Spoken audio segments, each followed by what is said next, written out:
আজকের high voltage match Bangladesh versus Bharat. খেলা শুরু হওয়ার আগেই ফলাফল প্রকাশ করে দিল জ্যোতিষী বিড়াল। বিস্তারিত থাকছে ভিডিওতে।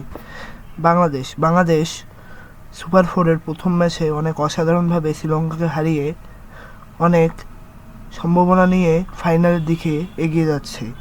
আজকে বাংলাদেশের দ্বিতীয় ম্যাচ ভারতের সঙ্গে, যে ভারত গ্রুপ স্টেজে একটি ম্যাচও হারেনি এবং সুপার ফোরে তাদের একটিমাত্র ম্যাচ হয়েছিল পাকিস্তানের সঙ্গে এবং সেটিও তারা দুর্দান্তভাবে জিতেছে।